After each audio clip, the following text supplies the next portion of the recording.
Hi everyone, I'm Jaden, And I'm Cam.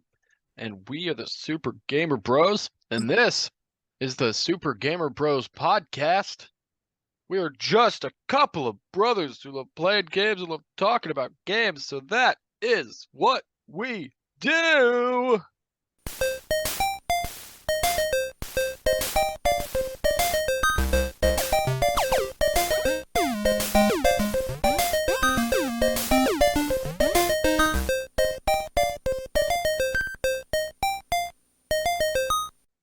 And everyone, we've got two very important things to go over before we get into today's episode. One, Cam's back, baby!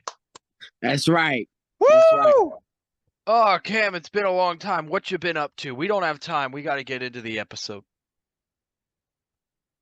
Fair. All right. Anyway, yep, Cam took a month off. It was a mental health break. He a month ago came to me and said, "Jaden, I can't do it anymore. I can't do the podcast. I need a break." Yep. After a solid like 4 months of working without break, I made him do everything. He finally snapped, and so I gave him 1 month off, and he'll never get it again. Anyway, welcome back, Cam. Good to have you back. Thank you. Appreciate it. It's good to be back. Oh, the second series of business we actually have to go to, Cam, for the first time in Super Gamer Bros history. I have to make a correction for something we reported on the news episode last time. Oh, on ours or on you and Haley's? The one Haley and I did, but Oh, I'm okay, the one okay, who, okay. yeah, So, I'm the one who yeah, did the not research. not not not my issue. Okay. Correct. Anyways, go ahead. Anyway, so the episode, in the episode, we in the news episodes we talk about upcoming games that we're excited about or we think are interesting. And the last episode, I talked about a game called Botany Manor. I looked it up. I watched a trailer. It's this kind of puzzle game. Looks really, really interesting. The problem with Botany Manor is I said that it was coming out on everything, PlayStation included, and that was wrong. I said it in the news episode when I initially looked it up. It said it was only Xbox, Switch, and PC, and I found a second source that said it was out on PlayStation as well, and that's the source I decided to trust because I really wanted to play the game. It looked interesting. And unfortunately, my second source proved to be wrong. It does not come out on PlayStation. As far as I could tell, doing some intense research, there are currently no plans I can see of it ever coming out on PlayStation. So, yes, Botany Manor only is out on. It is currently out. It came out on the 9th for Xbox, PC, and Switch only. What a shame. Yeah, definitely a mess up, but hey, it's okay. Anyway, guys, we're moving on now to the today, Cam, we are talking about Uncharted Drake's Fortune.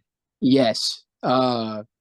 Which actually, funny enough, I believe this might be besides NCAA 14, the first like game I've recommended that like we've done.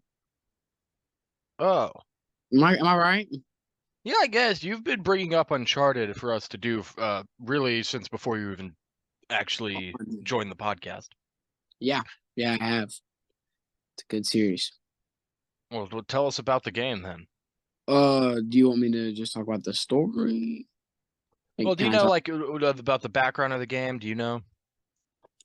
Like, I mean, like, be more specific. Like, what part of the Like, background? do you know when it came out? Do you know who made it? Do you know like do you pay Oh attention to no, that stuff? yeah, no, not really. I All really right, don't. I can do that. I do actually pay Thank attention. you. So Uncharted was released in 2006, long time ago, and it was developed by very well known, probably one of the most popular video game developers of all time, Naughty Dog. Oh, actually, I should correct myself again. I did just look it up because I had a moment of well-placed doubt. It actually released in 2007. I am full of mistakes today. 2007, developed by Naughty Dog. Um, Naughty Dog, very well known for the Uncharted series and The Last of Us. I would say The Last of Us might even be bigger because the recent TV show. Although Uncharted did have a movie, but people didn't like the movie as much as The Last of Us TV show. The game itself the original Uncharted, was Naughty Dog's first game released on the PlayStation 3. Naughty Dog itself has a long legacy of PlayStation exclusive goodness. Um, all the way back on the PlayStation 1, where they created Crash Bandicoot. Oh yeah. I remember this. The Crash Bandicoot series, including Crash Team Racing on PS1, 4 very beloved and well-received games. And then moved on to PlayStation 2, they created the Jak and Daxter trilogy. Also very well-received, very beloved PlayStation classic series. And then they moved on to create Uncharted. So they really just have not missed when it comes to their game releases in terms of reception and uh, just quality of their games. They've always been kind of at the forefront. And Uncharted is no different. When the first Uncharted came out in 2007, it kind of revolutionized storytelling in the games industry. Because before Uncharted, for the most part, games took the story of video games, and also specifically the voice acting of video games really took second fiddle to the gameplay. There are, of course, games that came out before 2007 that have fantastic stories, um, and are known for having fantastic stories. But um, I would say 90 or more, like 95% of the time, games would be remembered for their gameplay first and story second. And voice acting was still in 2007 relatively new in video games. Uh, having all like kind of pre-rendered cutscenes, everything like that. That was still relatively new. Um, and I mean, go, watch cutscenes from Final Fantasy X, watch cutscenes from the original Resident Evil.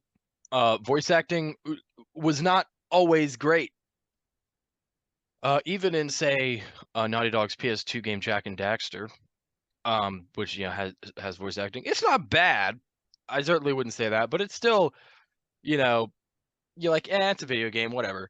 Uncharted really changed that with one, the story being kind of the main focus of the game, and really blowing people away with how good the story was, and then also the voice acting. Um, Uncharted introduced us to Nathan Drake, voiced by the incredibly talented Nolan North, and the voice acting for this game was top tier.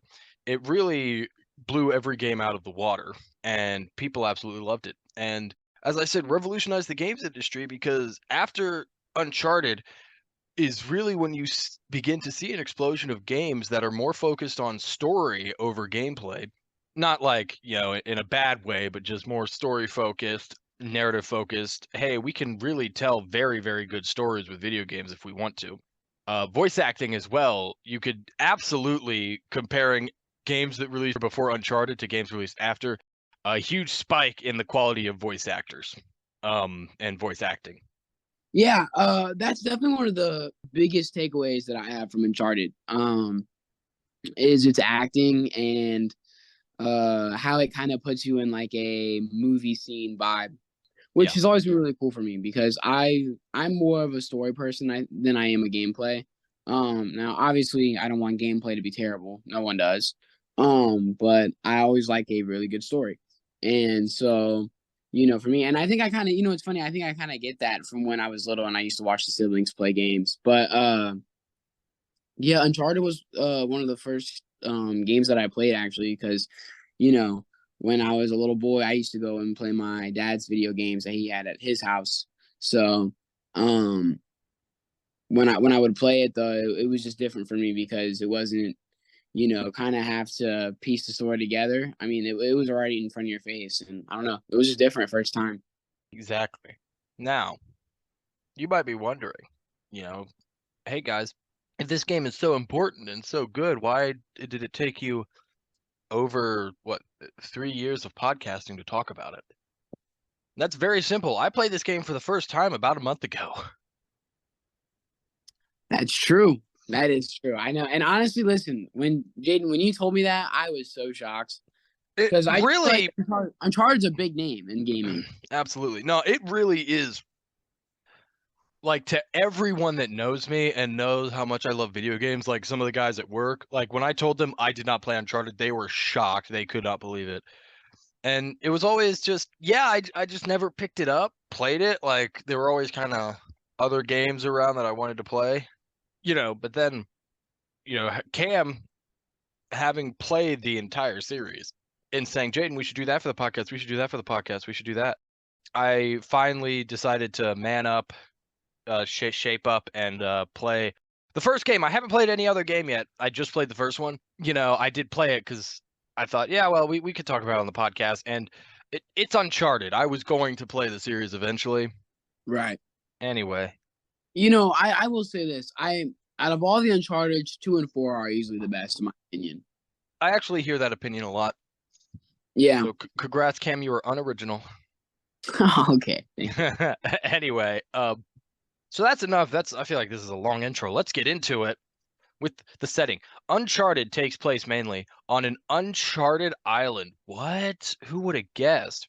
Where several treasure hunters are vying for the hidden treasure of El Dorado. Yeah, that's it. That's it for the setting. Uncharted is a linear game. There's kind of, yeah, that's it. There's nothing like, it's not an open world or anything like that, so there's not like a big map to explore. It's chapter by chapter, and you just kind of go where the game tells you. Yeah, you do. And with it, you also and with the levels, I mean, a lot of it was just killing like a bunch of enemies, and then advancing. Like that's the way that their style of gaming was going. So yeah, I don't know. I just want to point it out. Yeah. Anyway, now we're gonna get into the story.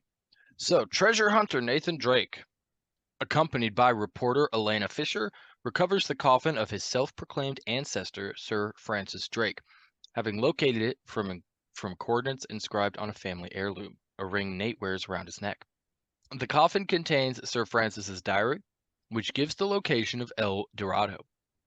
Pirates attack and destroy Nate's boat, but Nate's friend and mentor, Victor Sully Sullivan, rescues the two in a seaplane. Fearing Elena's reporting will attract potential rivals, Nate and Sully abandon her at a dock. Nate and Sully discover an alcove that once held a large statue after following the diary to the indicated spot, and realize that El Dorado is not a city, but rather a golden idol. They find a Nazi U-boat which contains a page from Drake's diary showing the statue was taken to an island. However, mercenaries led by criminal Gabriel Roman, to whom Sully owes a substantial debt, and his lieutenant Atak Navarro, intercept Nate and Sully. Sully is shot in the chest and collapses, but Nate manages to escape, encounters Elena, and flees with her to the island.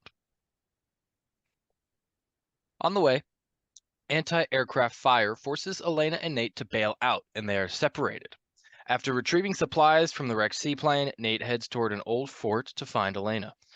After Nate is briefly captured by pirates led by his old associate Eddie Raja, Elena breaks him free and they flee to the island's old customs house. After finding records showing the statue has moved further inland to the monastery, they find that Sully is somehow alive and accompanying Roman and Navarro. Nate and Elena find her to rescue Sully, who, having survived due to Drake's diary blocking the bullet, explains he was buying time for Nate by misleading Roman. Searching through the mausoleum, Nate overhears an argument between Roman, Navarro, and Eddie, revealing that Roman hired Eddie to capture Nate and secure the island, with the reward being a share of El Dorado. Following Nate's escape, Roman doubts Eddie's abilities and ignores his claim that something cursed on the island is killing his men, leading him to dismiss Eddie and his crew. Regrouping, Nate and Elena find a passage leading to a treasure vault in which they find the body of Drake, assuming that he died searching for the treasure. They encounter a terrified Eddie and a crew member shortly before they are attacked by mutated humans who kill the crew member. Despite Nate's efforts, Eddie is also killed when one drags him into a pit. Nate and Elena escape and find themselves in an abandoned German bunker. Venturing into the base, Nate discovers that the Germans had sought the statue during World War II, but like the Spaniards before them, became cursed by the statue, causing them to become mutants. Sir Francis, knowing of the statue's power, attempted to keep it on the island by destroying the ships and flooding the city before he too was killed by the mutants. Nate returns to find Elena has been captured by Roman and Navarro. Regrouping with Sully, he fails to stop them from reaching the statue. Navarro, aware of the curse, tricks Roman into opening the statue, revealing it to be a sarcophagus containing a mummy infected with an airborne mutagenic virus. Upon Roman turning into one of the mutants, Navarro kills him and takes control of his men. Berating Nate's group for not being imaginative, he plans to sell the virus as a biological weapon. Nate jumps onto the sarcophagus and rides it as it is airlifted onto a boat in the bay. He engages and defeats Navarro and manages to sink both the sarcophagus and Navarro to the bottom of the ocean. Sully arrives, and after Nate and Elena display affection towards each other, they leave the island with several chests of treasure. And that's the story. Cam, what did you think of the story of Uncharted? Um, it's funny. It actually kind of reminds me of like a movie. You see the protagonist, you see how the story forms, and you kind of see how like along there's like these mini stories, but then it sticks back to the main one, and how there's a problem and then it gets solved, or there's like a problem and then it adds on to the problem. Um, it's a good story. I mean, listen, the only thing with this game I'd say is it's old. So, like for its time, I'm sure it was really good, but like looking back on it now, like seeing how the story was and how there's a lot of things they could have done differently to make it better, or they could have done this or that. I would say like it's good. I just like I said, it's old. How about you? Cam, I could not agree with what you said more. It's old. It is good. Here's the thing. This story to me is basically, I mean, it's pretty much just a copy of the first Indiana Jones movie, Indiana Jones and the Raiders of the Lost Ark. Um, hunting this old treasure, supposedly magic that, of course, nobody believes, but then it turns out to actually be real. Um, what's her name? The plucky female sidekick that can take care of herself, but still manages to just get captured all the time.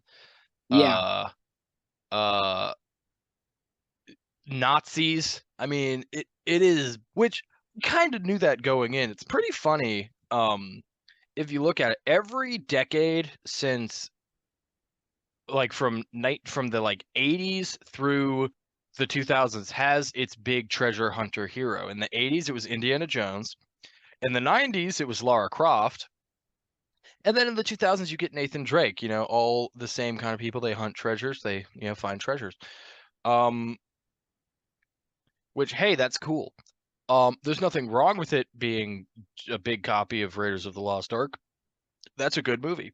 And I think treasure hunting, if you want to count that as its own kind of genre, is very fun. I enjoy those stories. So Uncharted, like Indiana Jones, really, I like it because I do like treasure hunting stories.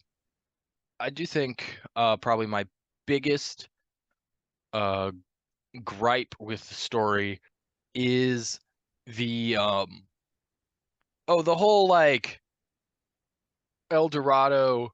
Well, I'll say first off, actually, I did like that El Dorado was like a statue and not a whole city. I just thought that was a unique twist on the El Dorado concept. right. Um, what I did not like was the statue turns people into mutants.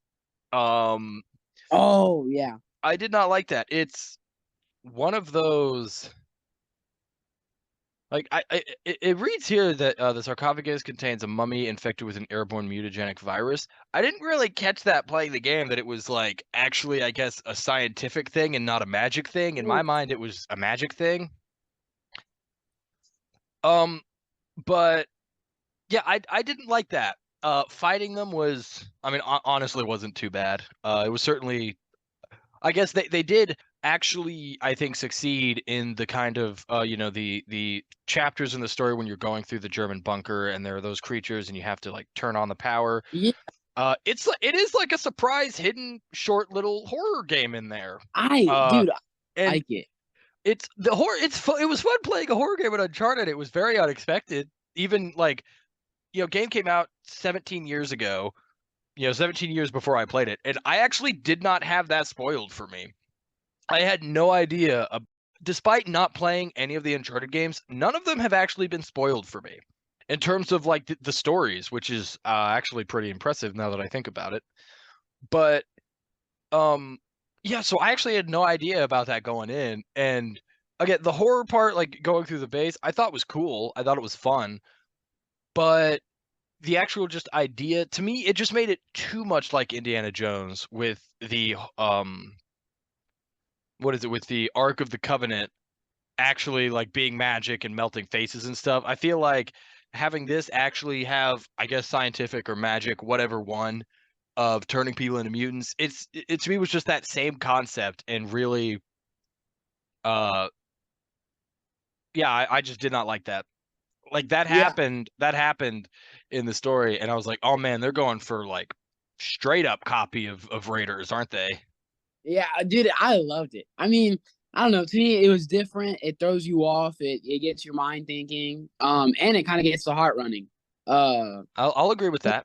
because I wouldn't say it's scary, but it's like old game scary, like that setting, that tone, That's and like that is tense. terrifying. Yeah, yeah, and it's terrifying because it's like they know how to like make it where it's like your vision, like on the game, like the point of view, it's like darkened in Oh there, yeah. and like because it's an old game, you can't see anything, so it's like it's really dark, and you have like these weird like zombie like creatures that are like coming at you, but I don't know, it was fun though. You kind of just run around and kill them. But which I mean, hey, you do that in every game. I don't know what I'm talking about. I was gonna say though, yeah, Jaden definitely did a way better job at what I was trying to say, which is it's just very it's almost like a corny like of a movie. You know. So yeah, it's good though. But yeah, I do understand what you're saying. That referencing Indiana Jones. I feel like I've heard that before too. Yeah. I mean, obviously treasure hunt movies, it is kind of its own thing because I mean that's typically how it works is you have multiple people vying for the same treasure. You have all with different reasons. Oh, I want to sell this biological weapon. I just want money. I want in Indiana Jones case, it belongs in a museum. So and they're hunting for a treasure. There's really, only so much you can do with those anyway. But Right. yeah, I just think like especially with the twist magic-y part of it, really like, oh man, Mhm. they're yeah, very Indiana Jones. Anyway, Um, can I talk about gameplay? I was gonna say that's the story. Cam, talk about the gameplay. The gameplay. So first, we're going to talk about combat. Uncharted is a third-person shooter game. As you traverse through the Uncharted island, you encounter the typical cover and shoot enemy encounters. Now I will say this though, Jaden, now I don't know if they maybe have fixed it or whatever, but I specifically remember when I played this game having the issue of when you dodge or you cover, I would get screwed up on both of them. At times I'd hit the dodge button because it's the same button. I don't know why they would do that. How stupid. Um, so at times when I would try to dodge, it would cling me to a wall, and then I'd get killed from that. Or I'd try to cling to a wall, and then I'd dodge, and I'd get killed from that. I don't know if you had that issue, but that was definitely an issue I had. Um, I don't even remember being able to dodge. Um, no, I absolutely did have that issue with even if we're just talking specifically in terms of trying to get in cover, the detection for where you're trying to get in cover could and for like getting Oh, out of cover, God, I do. could be a little weird. Yeah, 100%. it's a pain. Um, but I would say that like it, But I very much just attribute that to it, it being older. yeah, it's an old game, and that's what I'm saying. The only problem with this game is that it's old. But yeah, no, there was still some great combat though in the game. I mean, like some of the scenery that you have, and um, I'm trying to think of what I'd call that. The Yeah, I guess I say the scenery. Yeah, it's nice. It was good. Um, for the weapons, now I'm gonna say, can I just call them by the like what would I call that? A PM 9mm, I guess. Pistol. Pistol. Okay. So the weapons you have is a Well, there's pistol. like different kinds of pistols. Okay, so can I just say PM? Uh, yeah, yeah. Use it. Use the yeah. All right, so for the weapons we have the PM 9 millimeter. We have the AK-47, the Moss 12, the MP-40, the Micro 9 millimeter, the M4, the 92 FS 9 millimeter, the West 44, the Desert 5, a Dragon Sniper, a M79, Which is a grenade launcher. yep, and a MK ND1 grenades, which you can guess is grenades. The Um, what? Now, yeah, right. Now I used a lot of these. Well, I'd say mainly the basic ones though. Definitely the AK and the MP-40 for sure, and probably one of the pistols. I just can't remember which one. Well, I'll say, to the credit or not credit of the game, uh, you don't get a lot of ammo in your weapons, and it actually especially if you don't have the best aim like me, you can burn through ammo very quickly. So it actually, I very much assume they did that on purpose for two reasons. One, we'll talk about in a second.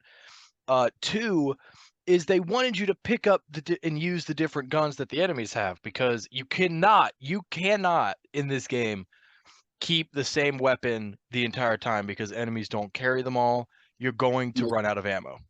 Yes, and yeah, like I said, I think you're right. I think they do it on purpose, and that style of gameplay, it almost reminds me of like the movie Rambo with the way he just shoots openly at the enemies. Yep.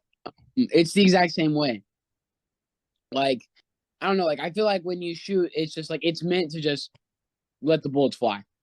Yeah.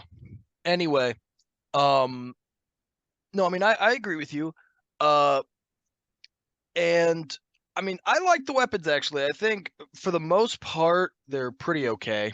Um, uh, I would say I kind of favor them like I favor weapons in most games, which is I prefer kind of assault rifles and pistols.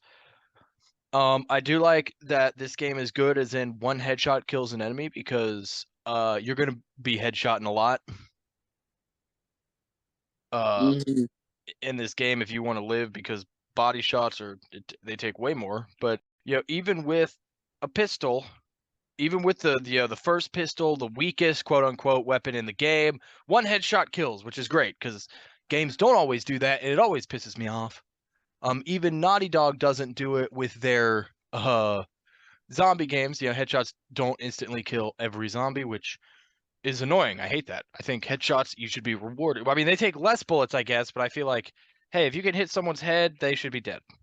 Yeah, right. And plus, it's a zombie. I feel like that's like a unbroken rule, right? Like you if you Yeah. shoot them in the head, dead. Well, I mean, they explain it in the game with like, oh, their heads are armored, but still, or sometimes even enemies will wear helmets. That actually does even happen in Uncharted later on. I don't like that. I'm like, dude, if I gotta shoot someone in their tiny ass little video game sized head, at least one shot kill. Don't make me use two bullets. Mm. Anyway, also let's talk about melee combat because this game actually features some basic melee combat. Uh, basically you have just a standard 3-hit combo, which is square, square, square, classic video game goodness. And then you have in this game what is called a brutal combo. It's a combo that takes out enemies with a theatrical finish.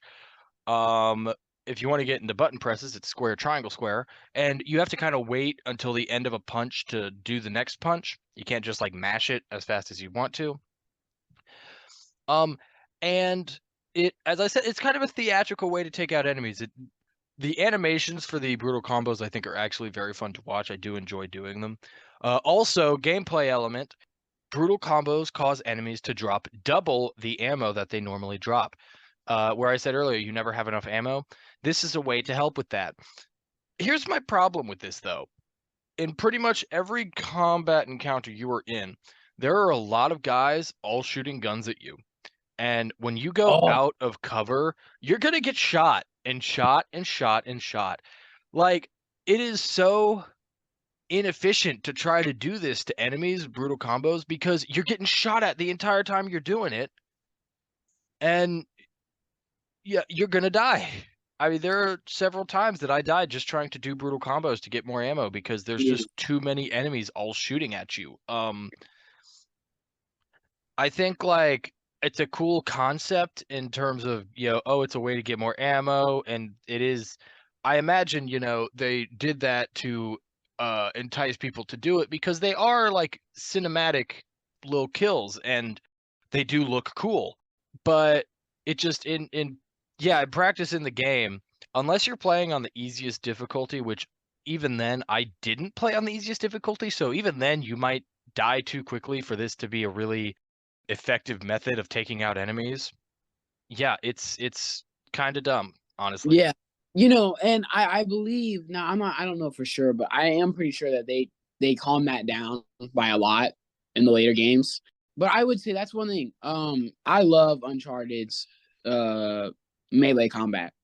Like when they're like you see like fighting, I love it. I just feel like it looks really smooth to me.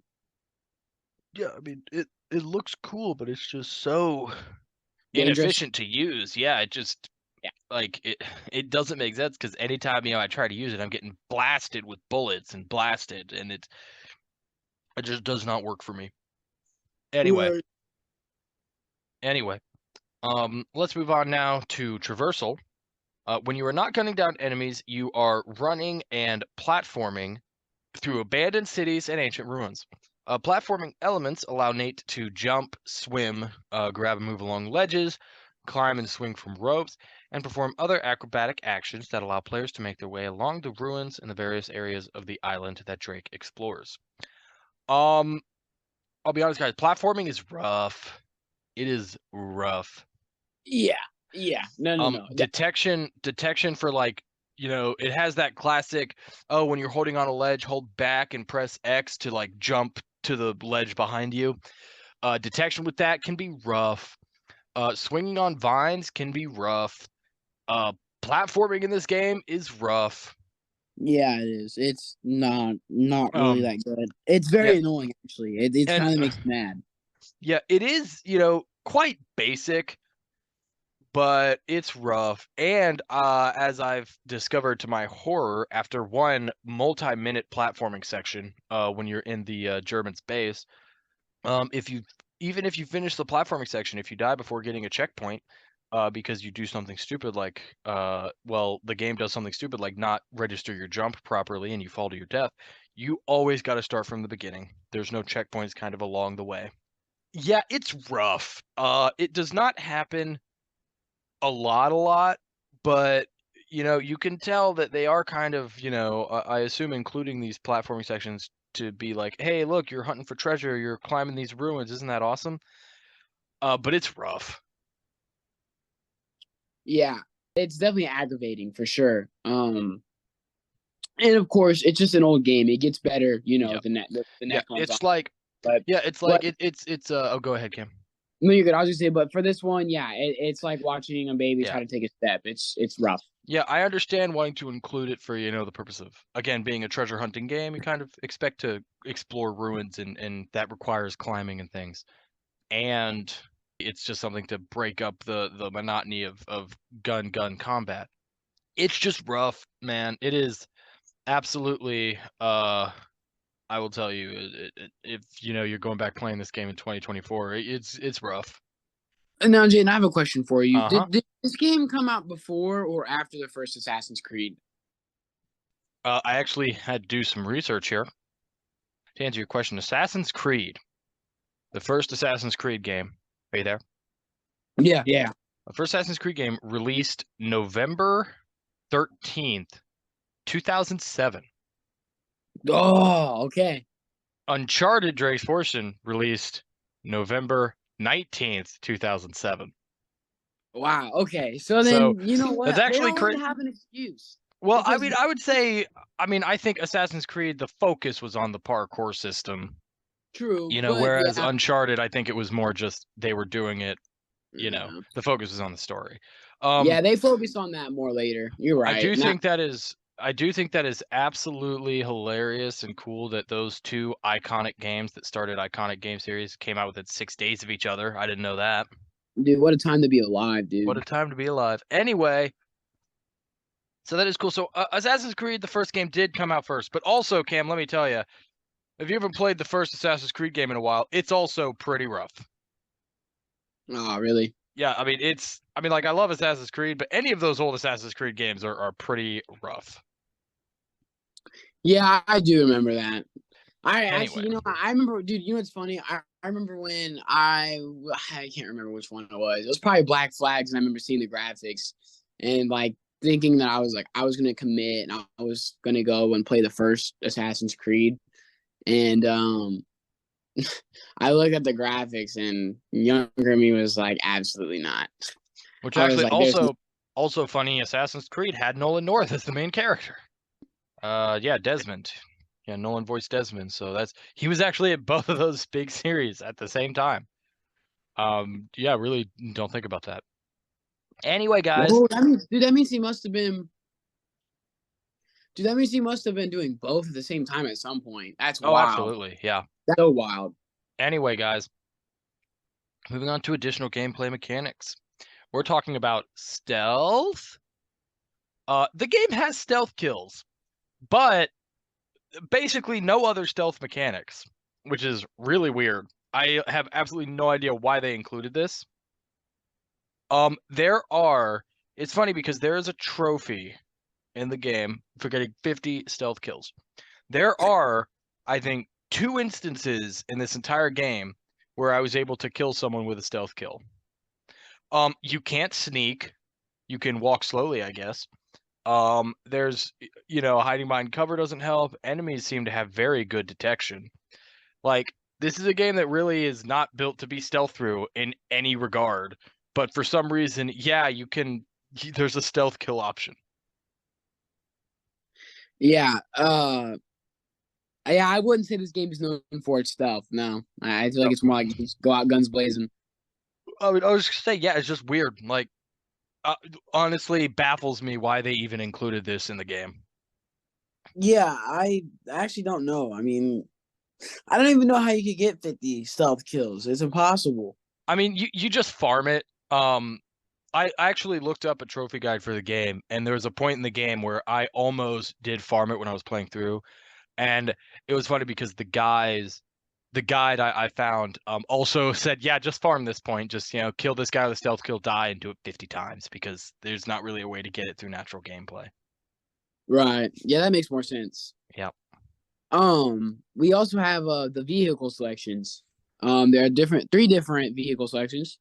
The Jeep, where Drake must protect the Jeep Elena is driving using a mounted turret. There's also the jet skis, where Drake and Elena ride a jet ski along water-filled routes while avoiding enemy fire and explosive barrels. While players direct Drake in driving the jet ski, they may also control Elena by aiming the gun in order to use her weapon, either the grenade launcher or the Beretta, depending on the chapter, in defense or to clear the barrels from their path. Yeah, these are okay. Yeah, they're okay. I mean, they're just parts in the game. I'd say this though, I'm gonna say mobility because driving. Well, no, I don't know. Yeah, I'd say like vehicles, mobility, like all that stuff gets way better in the later games. Yeah. Well, I mean, you It don't. gets way cooler and it's way smoother, Yeah. way smoother. Yeah, you don't actually drive the Jeep, you're just controlling the turret, so not much to say about that one. It's just, shooting on a turret. Yeah. A lot of Oh games yeah, yeah. do that. No, when you get the later ones, it's mind blowing how much farther they came from Yeah. when they first started. Yeah, the jet ski sections are fine. You're going around, killing enemies, shooting barrels.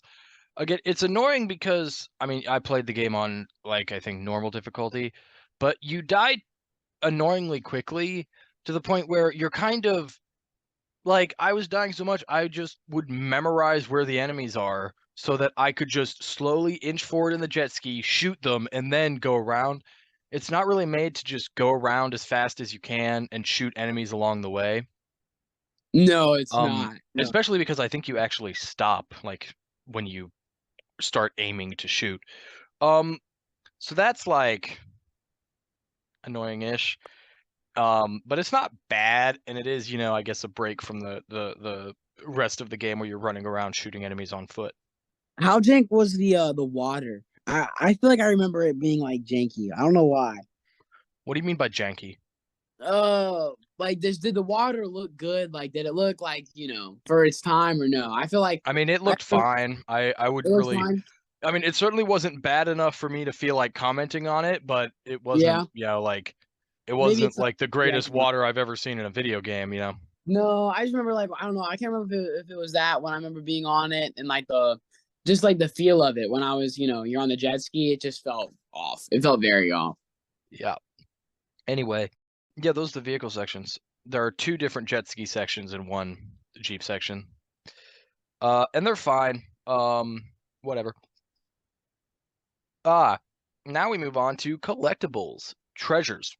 There are 61 treasures in the game. There are 60 kind of treasures and one special treasure. We'll talk about that later. That's it. You collect them. I have nothing. I have nothing to say about it. They don't. Well, they actually. I was gonna say they don't do anything, but they actually do. They unlock reward points, sort of. Reward points are earned by completing accomplishments in the game. Basically, if you look at it, it's one of those games where the accomplishments in the game are trophies. Like all of the I don't, maybe not all, but at least most of the accomplishments are also trophies. Um, like, getting a certain number of kills with every weapon, getting a certain number of headshots, finding like 10, 20, 30, 40, 50, 60 treasures. Yeah, and these reward points unlock in-game bonuses such as alternate costumes, and like it cheats like unlimited ammunition, golden guns. And also unlock other extras such as making of videos and concept art. Real classic video game rewards. Not something video games really do much anymore. Like making of videos, concept art, um, uh, and even kind of the unlocking in-game, quote unquote cheats, if you want to call them that, such as unlimited ammo. Not really much of a thing that in games, at least games I've played recently, that have come out recently. Not a big thing. Yeah, yeah. Yeah, I guess you're right. Yeah, I haven't seen that much recently either. Uh, so yeah, it's something that, like, I don't know, it's cool, but whatever. All right, and that's Uncharted. That's all the stuff in the game. Blows me away how simple the game was, honestly. But I mean, again, it came out 2007. It's not, it's. I mean, it seems like, I guess, not a lot. I don't know. Maybe we're spoiled by the amount of stuff in games nowadays. But yeah, I don't know. It was just Yeah, like there's. I mean, you could play through the story, and that is literally it. There is nothing else. yeah, but Um. I'd say that I don't know. Sometimes I kind of miss that old game vibe though. Like where like it's more of just a simple game. Oh Like yeah. it's I mean, I don't hey, know. it is. Sometimes I wish games were more like that again It because I is. feel like that's partially what made them so successful. I mean, I agree with you. I do think it is nice to play a game that, I say this all the time to my work guys, and I've said it on the podcast a lot as well, I believe. But it's nice to play a game that, like, I think, first time playthrough on normal difficulty, it took me less than 10 hours to beat this game. And that is so nice. I like spend, having just not a lot of free time to play games. It is so nice when I can pick up a game and beat it in less than 15 hours. Most games nowadays, I mean, you look at just in the last couple years with God of War Ragnarok, Spider-Man 2, and Star Wars Jedi Survivor. All three of those are story-based games. They don't have multiplayer. They are not RPGs with multiple branching paths, nothing like that. But to beat just the stories of all three of those games, um watching all the cutscenes and everything, you're looking at no less than 18 hours of gameplay. And that's not doing any side stuff. And while it's cool, the stories are great, and I would absolutely recommend all three of those games, it's a time commitment. So it is cool to actually play a game that less than 10 hours, I was done, and I was like, all right, moving on. Right. And that's another reason too is that like with games, it's better for me to have a quicker game than a longer game because and I'm not hating on longer games. They're good, right? They're great. They have great stories, Yep. great gameplay. I mean, Uh-huh. games are great nowadays. I'm not complaining at all. Yeah. But my only thing is that sometimes like when it get up to that like that 20-hour mark, you know, over time you start kind of just losing the focus on it because it's getting so long, Yeah. right? So Yeah. you I want mean, it's a good question to ask in gaming though. Like how long is too long for a video game? yeah. You know, I mean, as someone who has absolutely, played and gotten platinums in games that have taken over 100 hours, well over 100 hours, I enjoyed those games. I would never say I didn't. They were great games.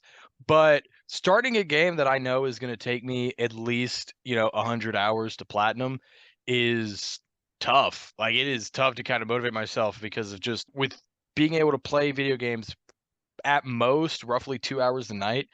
A game that's 100 hours, that would take me 2 months to finish that game. And that is, yeah, yeah, it's it's wild. very intimidating to be like, all right, that's it. Buckle up. I'm dedicating 2 months to playing this one game and nothing else. Anyway, moving on. Notable trophies. Uncharted and really all of Naughty Dog's games. I feel like Naughty Dog hates trophies as a concept because all of their games have very boring, dull, straightforward trophy lists because they don't want to do them. Now, I actually played the Uncharted remaster. Um, Back in 2007, PlayStation didn't have trophies, so the first Uncharted game initially didn't even have trophies. But you could tell this game was a Naughty Dog trophy game because there's basically a trophy for beating the story on every difficulty. And then there's most of the trophy list is kill trophies. I think, I think it's like 10, 50, 10, 150, 250 headshots. Get a certain number of kills with every single weapon. They all have their own individual trophies. Find 10, 20, 30, 40, 50, 60 treasures and the strange relic. And then, the speedrun trophies. So very boring. The notable trophies, the only really notable trophy I'll say is Relic Finder. Find the strange relic. The strange relic is one of the treasures. It's the 61st treasure. It does count as a treasure, but it also is an Easter egg because the strange relic is nothing more than a precursor orb from Jack and Daxter. It's cool. I like when game companies shout out their other games. It's cool to find a precursor orb in Uncharted. I, of course, didn't find it. I didn't get all the trophies in this game. Um, but that's whatever. But it's a cool one. It's an Easter egg. I like it. And Yeah, then that's there's oh, sorry, go ahead. no, you. I was just say that's cool. I didn't know that was the thing. Yep. And then there is speedrun trophies. There are 3 speedrun trophies for beating certain chapters in under, X amount of time. Annoying, honestly. I remember playing through those chapters, and some of them are like, man, I don't know how you could do it. Of course, I never tried. Maybe once you actually know what you're doing and everything, it's a lot easier. But just Right. a mix of when we talk about later in our questions, I'll kind of explain why I think that's difficult. But yeah, I did not get the platinum in this game, but there are 3 speedrun trophies, and that's something that Naughty Dog is kind of known for, especially Uncharted 2 has a very popular speedrun trophy called Neater for Speeder. Fun one. We'll talk about that in the future, I'm sure. Anyway, yeah, that's the trophy list. Pretty boring. Naughty Dog. I know you guys don't like trophies, but put some effort in here. Gamers like them. Can't you just do it for us? Right. Right. Anyway, now favorite moments. Cam, why don't you go first? Okay, so I have two in my mind. And this is just things that that were my favorite was trench warfare.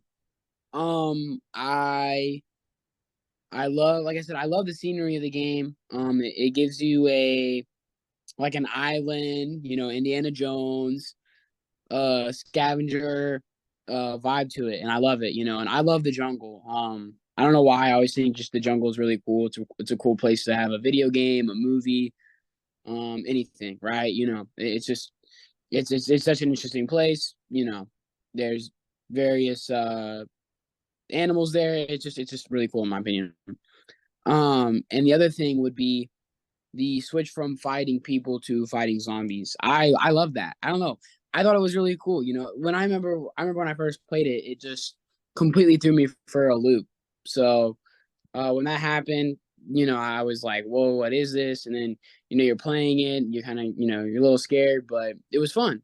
I don't know. I wouldn't expect them to do that in the game like that, so it was neat. What about you, Jaden? For me, well, first off, I'll agree with what you said. I mean the shooting mechanic, it is that classic third-person shooting. You're in this kind of little arena, you can call it, almost, with cover options and enemies. It's classic, it's classic for a reason because it's cool. And, as I said, the zombies, while, overall the concept I don't care for, um, I do think it did look cool. I will give it that. Like, the actual fighting them was cool.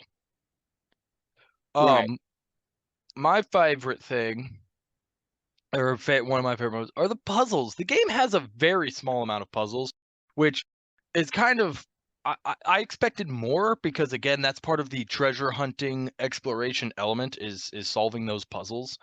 So I was a little disappointed with the amount of puzzles because I like the puzzles so much. Rotating statues, pressing buttons in the right order, things like that. You actually had Francis Drake's diary, which would give you hints to solving the puzzles. Yeah, I like the puzzles. I thought they were cool. Again, they were a break from all the running, gunning action. I wish, you could have, we could have had more of those. I thought they were really cool. Right. Yeah, and and I do believe those also come in once again. They come in more, I think, in the later games as well. So I figured. yeah, Yeah. Anyway, what we didn't like about the game, Cam, you and I have the same thing here. It's yeah, old. it's old. We've always talked about, or I've always talked about, there is a certain time, like a certain period point you can tell when games are old. Some games do break the mold and they stay fun and exciting no matter how long how many years go by. It's a way to tell a game is truly great, I think. Not saying that Uncharted isn't great, but some games do stand out as you play the game and when it came out, you play the game 50 years later and it's still going to be a fun time. Unfortunately, Uncharted is not one of those games. Um as we have mentioned with the platforming, it is rough. The combat is very simple. And again, I think partially due to the weird implementation of melee and in my opinion, just too many enemies per encounter, like ridiculous levels of people. For Oh, kind of meant to be a more realistic kind of story based game. Like, I mean, you kill like thousands, like easily 1,000 people on your way to this treasure. And I'm like, dude, that's just insane. right. Yeah, and, it's rough. It is rough. Anyway, go ahead, Cam. No, you're good. I was gonna say, the thing that oh my god, what was I gonna say, dude? Jesus. Okay, I know. And that's one thing I'd say too with what Jaden was saying with the 1,000 enemies. Um, is that it those moments when you're there and you're killing those guys, it just kind of felt pointless, and it just kind of felt like you're killing them. Like there's not really a drive. You're just doing it, and it almost seems like they kind of just gave you a bunch of people to kill, and it makes sense. They're more focused on the story of the game, so it's like after you kill them, it's like right to whatever they want you to get to. But I wish they would have took some more time to focus on combat and all that. But it's okay. Yeah, yeah, that's it. It is a bit uh, old. Anyway, replayability. This one is a beat and delete. As I said, it's just because it's old. Yeah. I imagine why would you go back to this one when you could play the other games in this series that are just miles ahead in terms of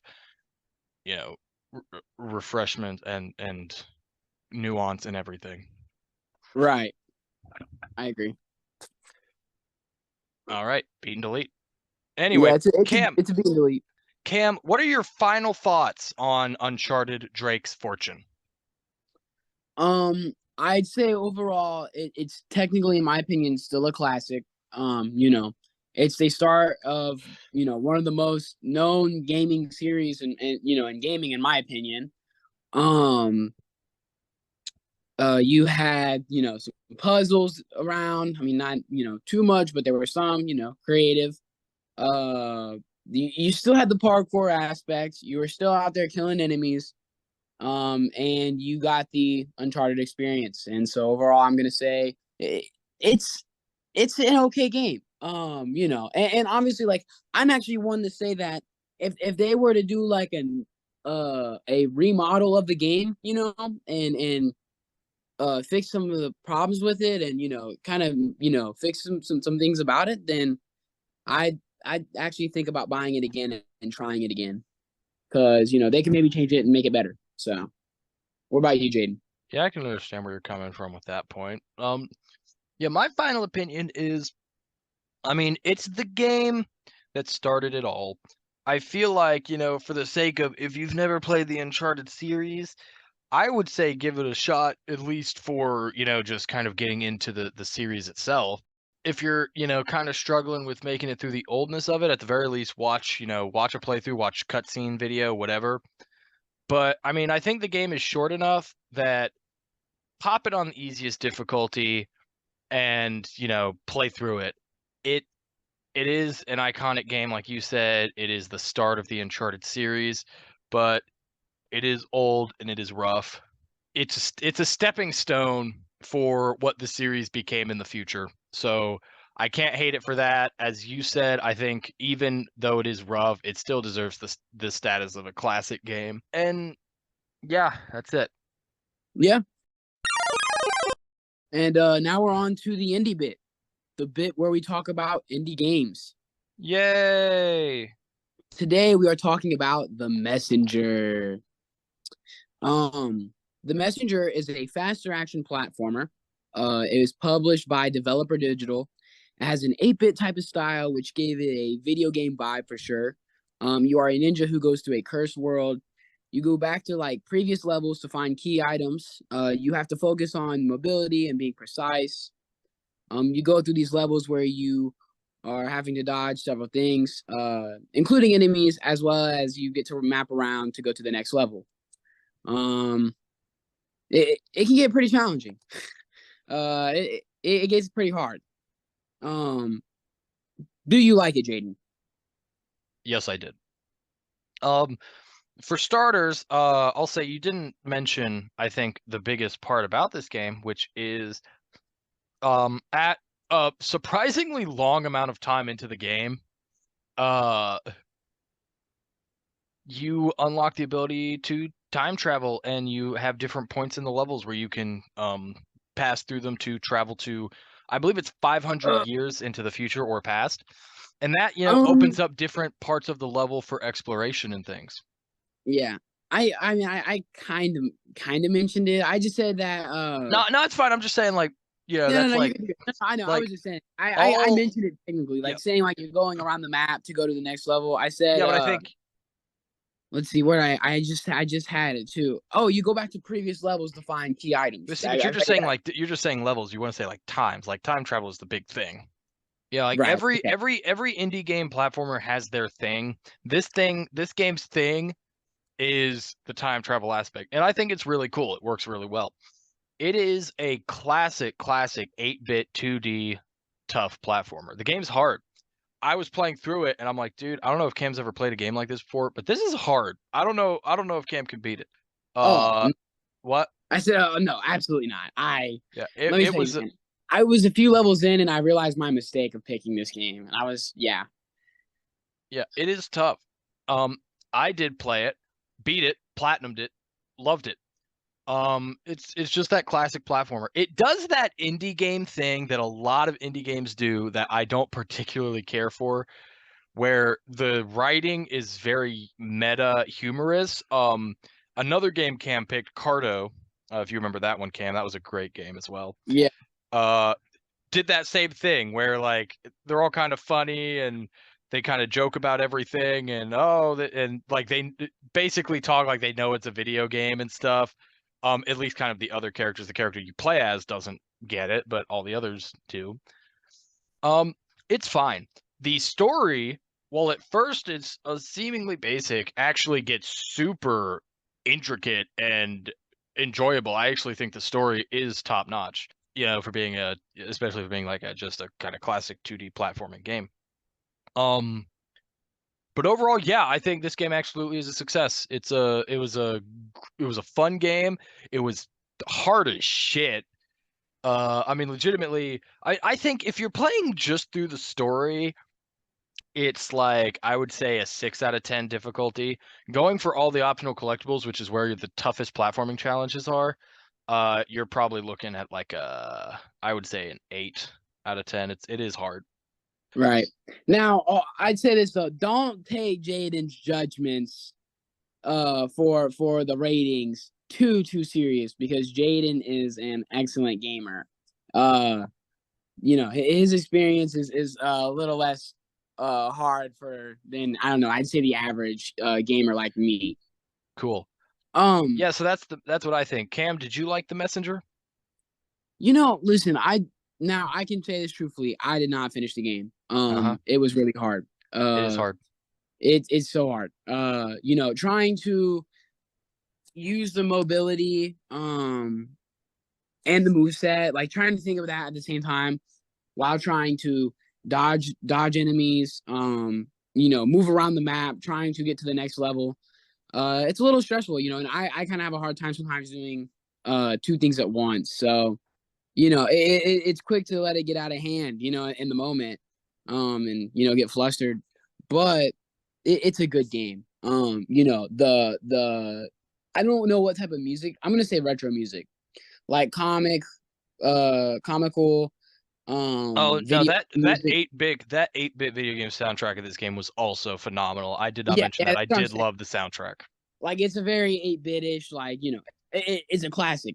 It was great. The character models for some of the bosses, the Yeah. characters that I seen, the ninjas. I mean, it was just so sweet. And Yeah, I also overall, love it was a really cool concept too. I mean, yeah. it's a great concept. Yeah, I also loved actually, I didn't mention when you switch times, the graphics of the game actually change and like become more detailed and like more updated when you're in the future, and then they're more simple and 8-bit when you're in the past. It is very Oh cool. yeah, because you know what? It's how cool, how funny is that? I remember this.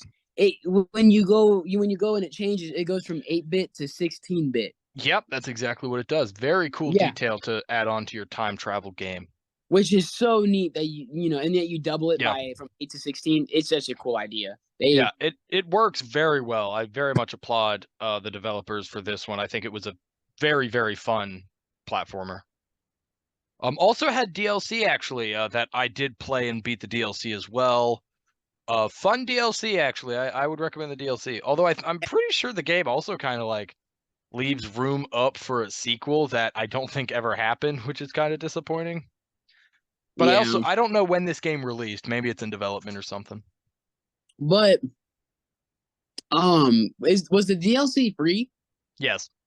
Okay, I was making sure. I was gonna say I thought I saw it, but I was going to play it until I didn't ever finish Yeah. the game. Yeah. Yeah. Anyway,